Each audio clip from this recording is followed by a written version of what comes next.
Oke, halo teman-teman semuanya. Perkenalkan, kami dari kelompok 4 akan mempresentasikan hasil pengerjaan dari kelompok kami dengan judul materi yaitu Sistem Pembelian Berbasis Komputer. Perkenalkan, ada 4 teman saya. Yang pertama yaitu Bagus Dwi Pramanca, dan ada saya sendiri yaitu Indah Janingulan, dan ada Irnawati, dan yang terakhir yaitu ada Syahra Putri Panuntun. Materi presentasi kita yaitu ada 6. Yang pertama, deskripsi sistem pembelian. Yang kedua, dokumen terkait sistem pembelian. Yang ketiga, catatan dan laporan.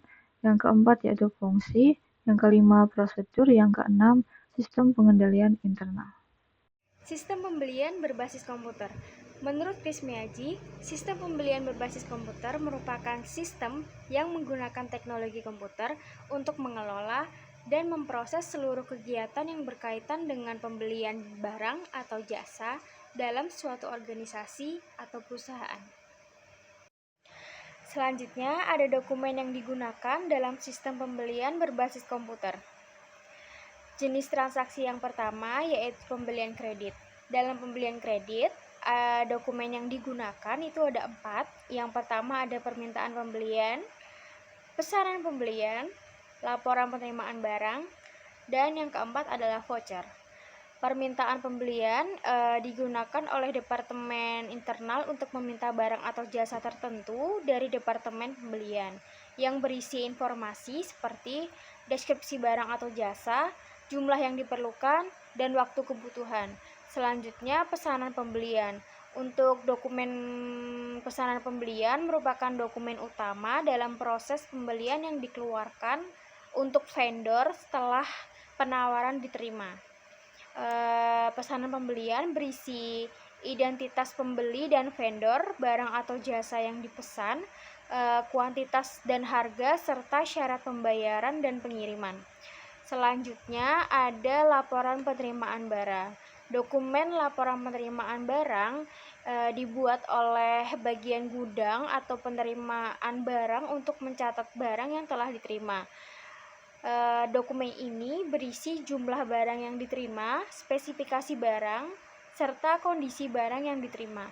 Yang terakhir, dalam transaksi pembelian kredit ada dokumen voucher, itu dimana dibuat oleh bagian keuangan untuk mencatat pembayaran yang dilakukan kepada vendor. Dalam dokumen ini berisi jumlah yang dibayarkan, nomor invoice terkait, serta metode pembayaran. Lalu untuk jenis transaksi kedua yaitu pengeluaran kas. Dokumen yang digunakan cek.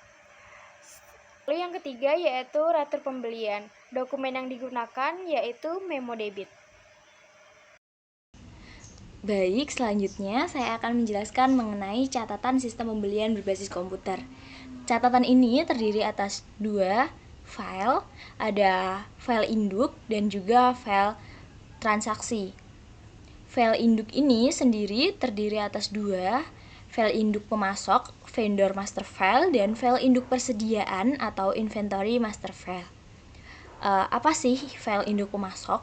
Jadi teman-teman, file induk pemasok atau vendor master file itu sebuah file yang digunakan untuk menyimpan data utang kepada tiap pemasok berikut perubahan-perubahan yang terjadi terhadap utang dagang. Nah, file induk pemasok ini sama dengan kartu utang jika dalam sistem pembelian berbasis manual. Lalu, apa sih file induk persediaan atau inventory master file? Jadi, file induk persediaan itu adalah file yang digunakan untuk menyimpan data tentang setiap jenis persediaan. Berikut perubahan-perubahan dalam sistem pengelolaan transaksi secara manual. Atau perubahan, penambahan, pengurangan dalam persediaan. Lalu, yang selanjutnya ada file transaksi. Nah, dalam file transaksi ini terdiri atas banyak file teman-teman. Ada 7 file. Yang pertama ada file permintaan pembelian, yang kedua file order pembelian terbuka, yang ketiga ada file order pembelian, keempat ada file penerimaan barang, yang kelima ada file faktur pembelian, yang keenam file voucher, dan yang terakhir ada file buku besar. Mari kita kupas satu persatu ya teman-teman. Yang pertama ada file permintaan pembelian. Nah, file ini berisi satu record untuk setiap barang yang dimintakan pembelinya. Nah, file ini merupakan input bagi sistem pembelian. Berdasarkan file ini nantinya petugas pembelian akan membuat file yang berisi data yang akan dicetak pada formulir pesanan pembelian. Yang selanjutnya ada file order pembelian terbuka. File ini mempunyai satu record untuk setiap pesanan yang akan dikirimkan atau yang telah dikirimkan. Nah, file kunci dari file ini adalah nomor pesanan pembelian. Lalu yang selanjutnya ada file order pembelian. File ini digunakan oleh aplikasi pembelian untuk mencatat rincian data yang tercantum dalam pesanan pembelian.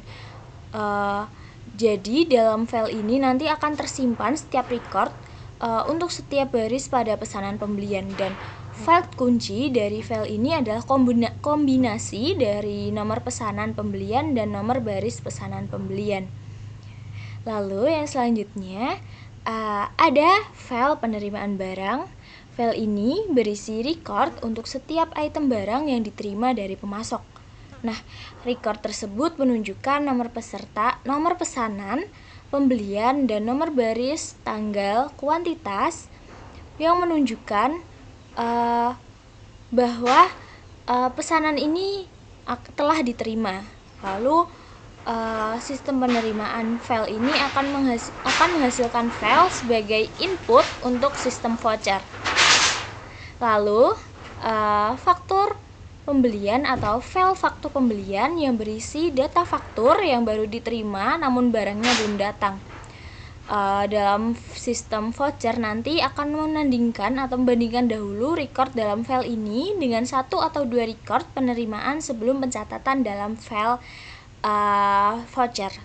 Sedangkan file voucher sendiri nantinya berisi akan satu record untuk setiap voucher yang belum dibayar, dan dalam sistem yang berbasis komputer ini tuh nanti langsung membuat record voucher kalau sudah menemukan kesesuaian antar pesanan pembelian, faktur pembelian, dan catatan penerimaan dalam file ini.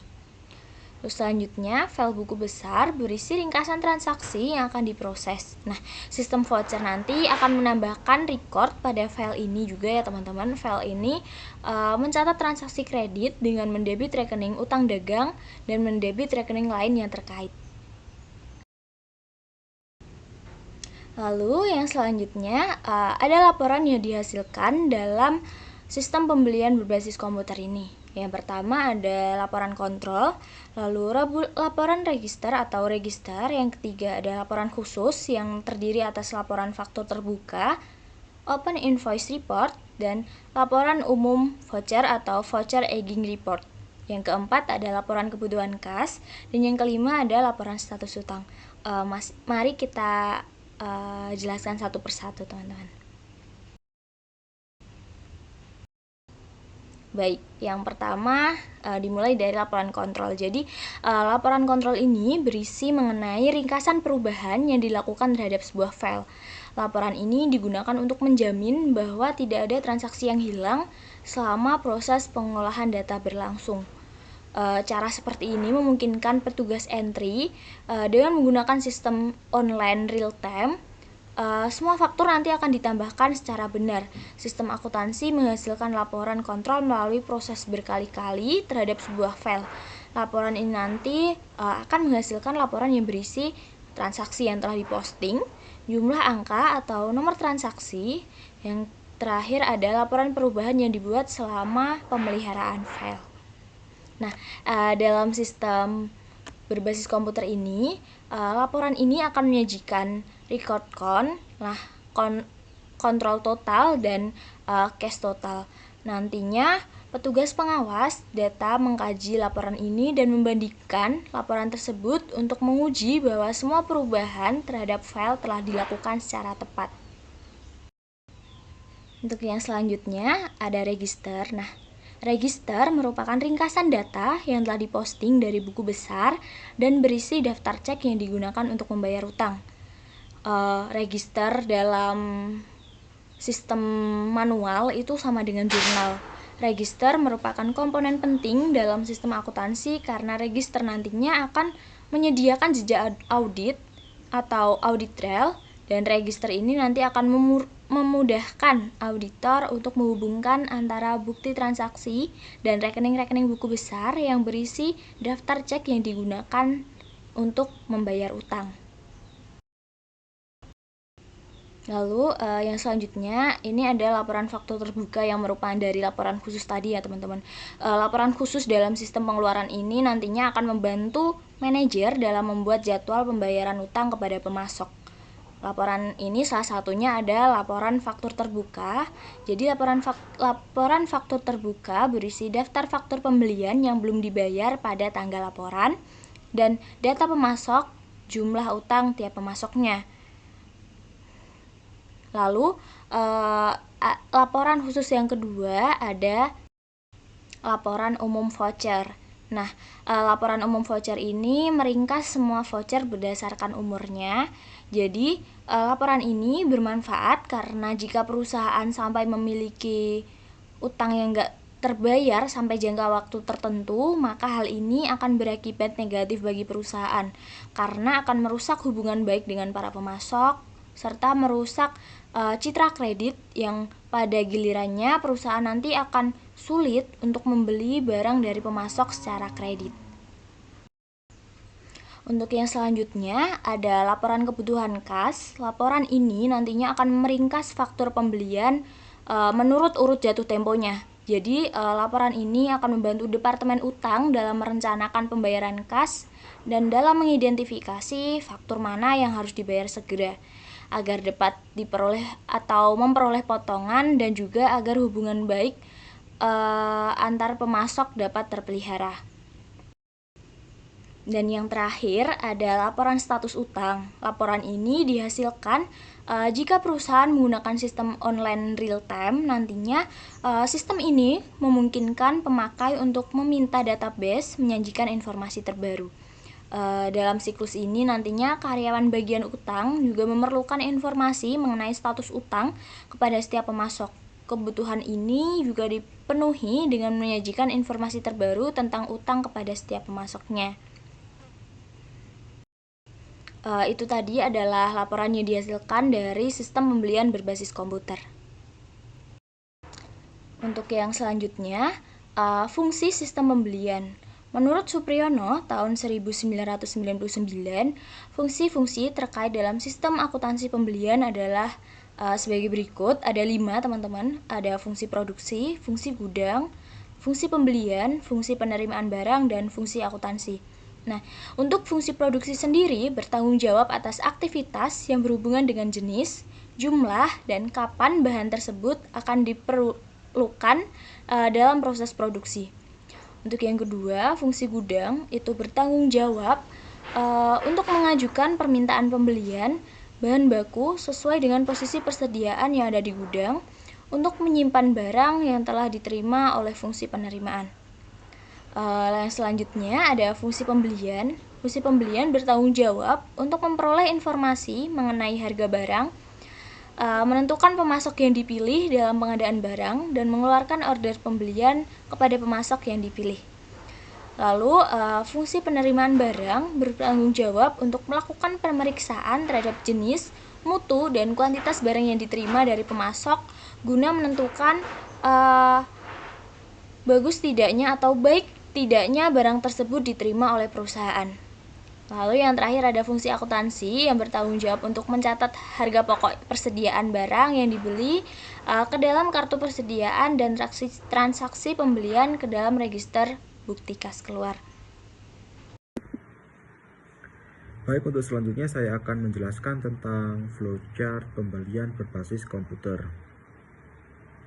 Untuk yang pertama, berdasarkan kuantitas atau tingkat pemesanan kembali, Departemen Pengguna dan Gudang membuat permintaan pembelian dan diteruskan ke Departemen Pembelian.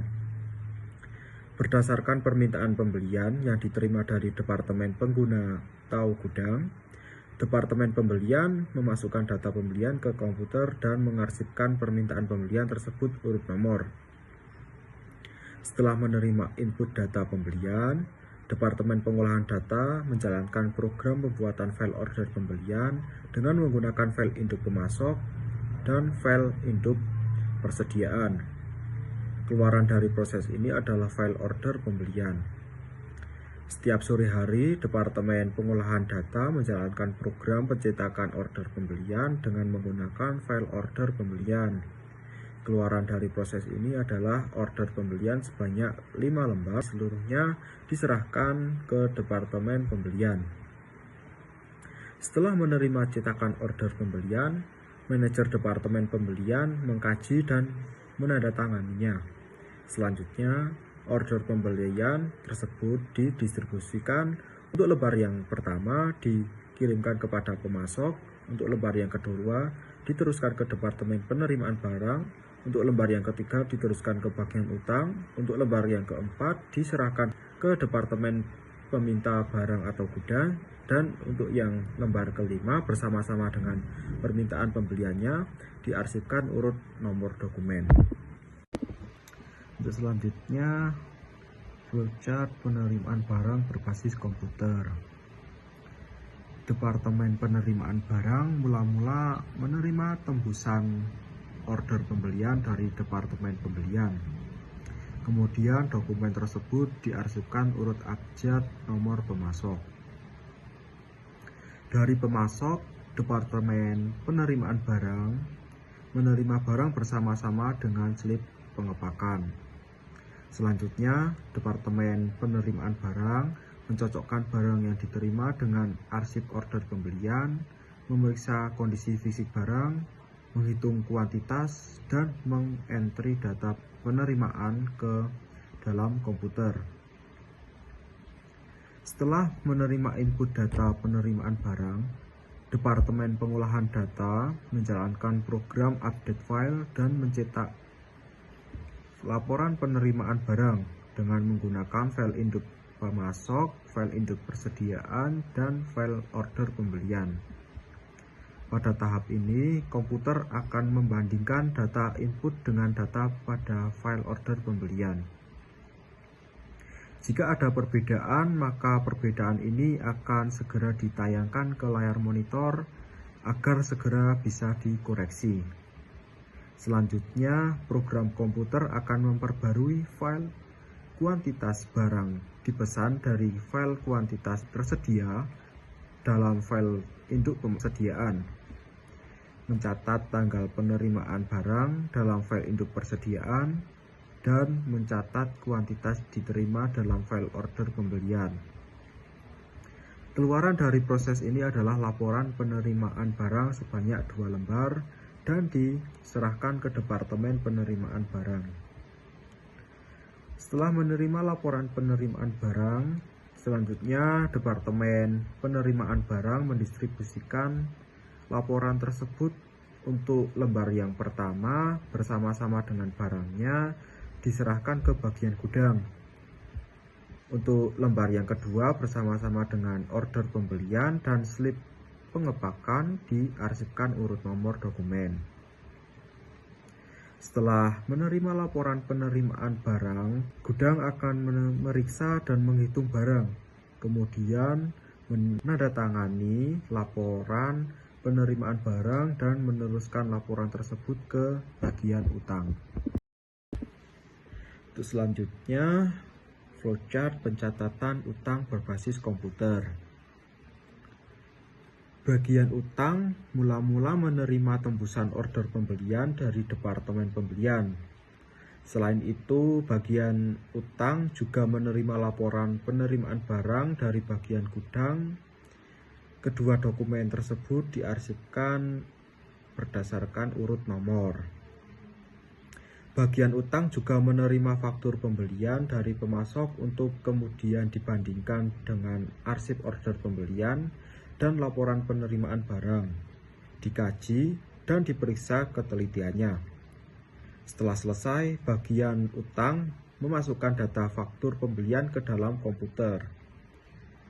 Setelah menerima input data faktur pembelian, Departemen Pengolahan Data menjalankan program pembuatan file faktur pembelian dengan menggunakan file order pembelian. Keluaran dari proses ini adalah file faktur pembelian. Setiap sore hari, Departemen Pengolahan Data menjalankan program update file dan pencetakan voucher dengan menggunakan file induk pemasok dan file buku besar. Keluaran dari proses ini adalah selembar voucher dan diteruskan ke bagian utang.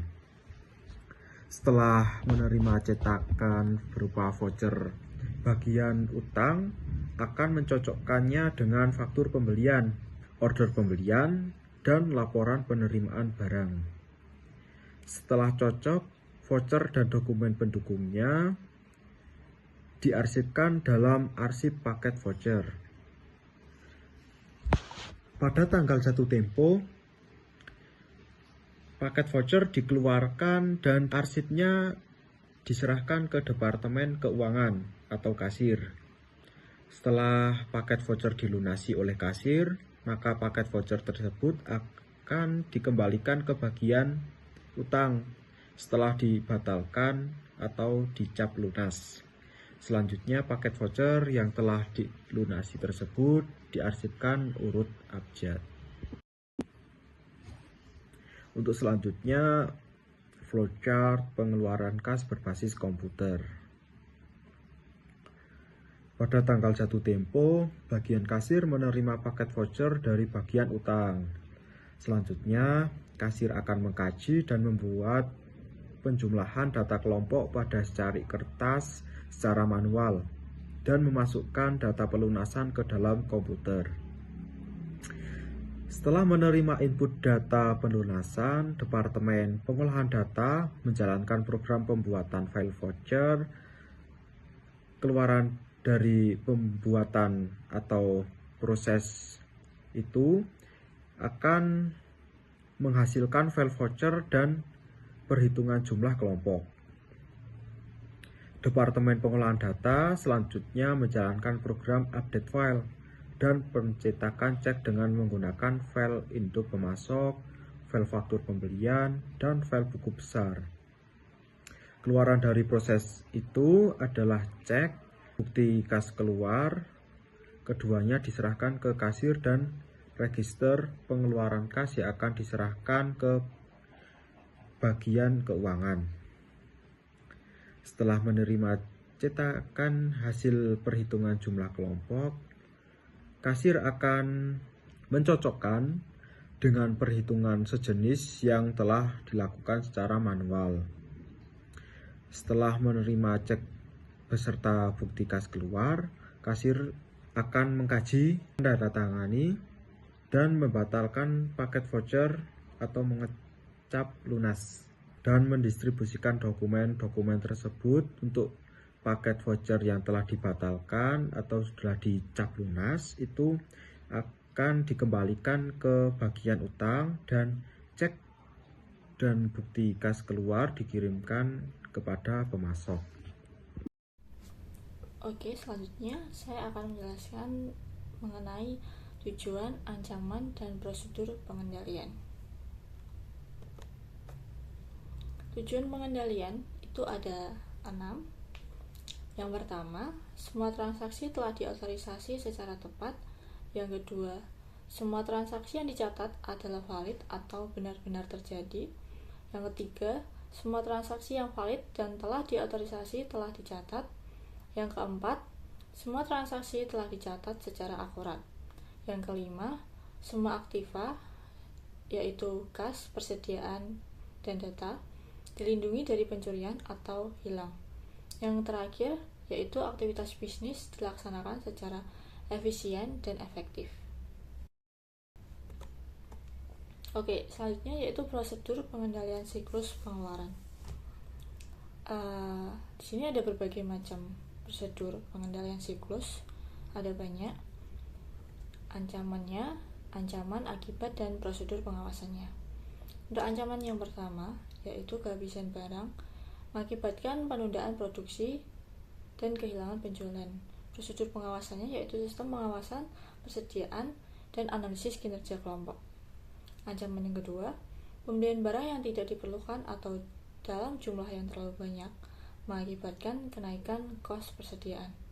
Prosedur pengawasannya yaitu sistem perpetual yang akurat, persetujuan permintaan pembelian, pembatasan akses ke belangko permintaan pembelian bernomor urut tercetak. Yang ketiga yaitu pembelian barang dengan harga yang terlalu mahal, mengakibatkan harga pokok terlalu tinggi. Prosedur pengawasannya konsultasi harga daftar, penawaran umum atau tender, persetujuan order pembelian, dan pengawasan anggaran. Selanjutnya yang keempat yaitu ada pembelian barang dengan kualitas rendah, mengakibatkan penundaan produksi harga pokok terlalu tinggi. Prosedur pengawasannya menggunakan daftar pemasok yang disetujui, review order pembelian, analisis kinerja pemasok. Lalu selanjutnya yaitu ada ancaman pembelian dari pemasok yang tidak diotorisasi, mengakibatkan kualitas barang yang dibeli rendah, harga terlalu mahal. Prosedur pengawasannya yaitu persetujuan order pembelian, pembatasan akses ke daftar pemasok, dan persetujuan terhadap perubahan daftar pemasok dan order pembelian bernomor urut tercetak. Ancaman selanjutnya yaitu kolusi, mengakibatkan kualitas barang yang dibeli rendah atau harga terlalu mahal. Prosedur pengawasannya yaitu larangan menerima hadiah dari pemasok.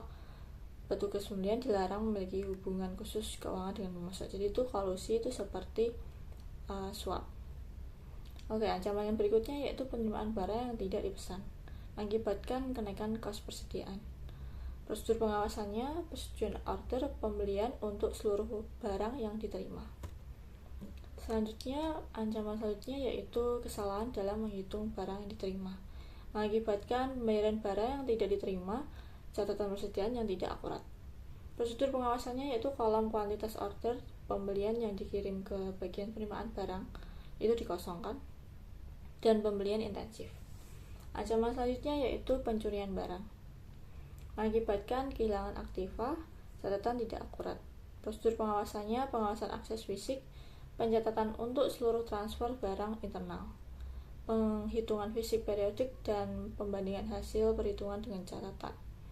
Ancaman berikutnya yaitu kesalahan faktur pembelian, mengakibatkan catatan tidak akurat, pembayaran tidak akurat, dan prosedur pengawasannya yaitu pengecekan ulang ketelitian faktur, pembandingan faktur dengan order pembelian, dan laporan penerimaan barang.